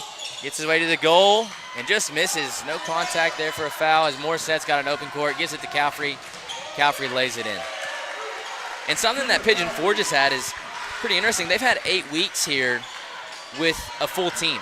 Not a lot of these guys that are starting play football, and that cohesiveness makes a huge difference in basketball, whereas Eagleton's only had, well, 4 days with a full team as Mesa Flores puts one in off the glass.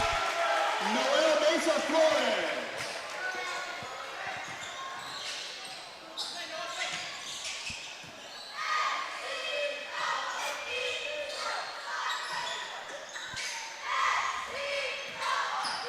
Pigeon Forge just trying to control the ball here and control the time on the clock, as this is at a 22-point lead. Seemingly insurmountable right now, barring any miracles, which Eagleton has been known for some miracles. We'll see if one happens in basketball tonight.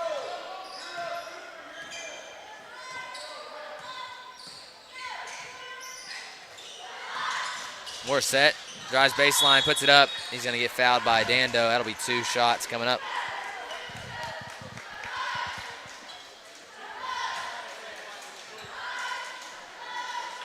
Fouls on number 10, David Dando, his 3rd.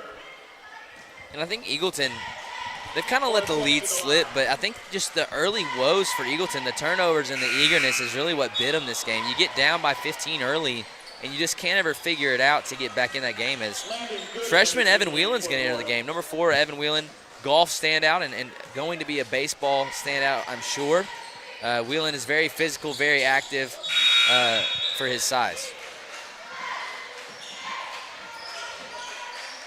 Fudger re-enters for Pigeon Forge.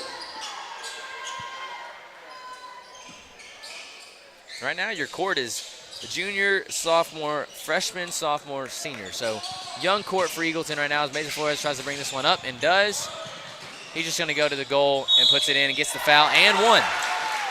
Noel Mesa Flores to the hoop and one. And in a game like this, I think that's what Noel has to do. I think that the takeover just has to kick in for him. Foul is on number 21, Aiden Mitchell, his 2nd. Team 2nd. Mesa Flores to the line for 1. Mesa Flores attempts to bring the lead within 20. And he does. Another Royal checks in, Landon Pickle. This is also his first year playing basketball, a golf standout here at Eagleton. Pickle, an excellent athlete, and I'm glad that Coach West got him to play. I think he's definitely going to contribute down the line. Just a sophomore as well, I believe. Calfrey underneath the Fudger. Fudger goes up and gets it in. Chris Fudger. Now you got a real young court. You got 3 sophomores, a freshman, and a senior out there for Eagleton. It's Pickle's underneath. Pickle goes up, and there's Landon Pickle putting one in.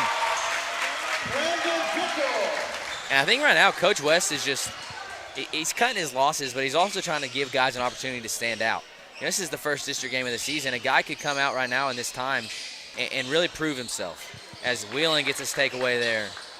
Looking for Dando, finds him.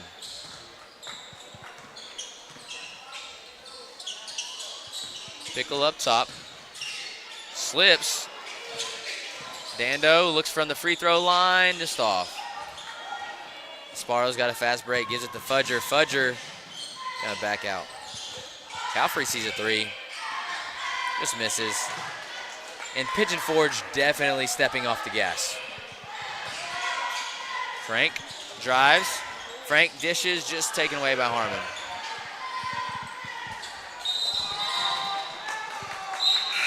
Call a walk there on Calfrey. Well, Joyler, you're gearing up for wrestling season. I know you just got back from wrestling practice. I believe our wrestling is under the umbrella of SESI, right? Samuel Everett School of Innovation, which Eagleton does co-op with for all their athletics. What's the wrestling look like? Some standouts as a team? What you think? Yeah, I mean, obviously you got some real good guys on that team. You've got Ryan Camp Jones, that guy's a standout wrestler. Parker Lewis, Colton Relation, Lane Cope, Adam Five, Tyson Click, all guys that are really good wrestlers. They've won the district the last 2 years now, looking to win it again, and something we're definitely looking forward to. Going to be a good season for sure.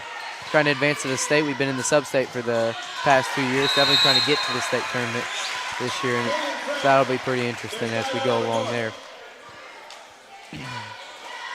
And I know it's probably an adjustment. You did lose your wrestling coach, correct? Did Ridge not coach wrestling? Sort of. Joey Evans is the coach. That's right. Joey Evans. I think I've seen him around. I think wrestling has a few workouts.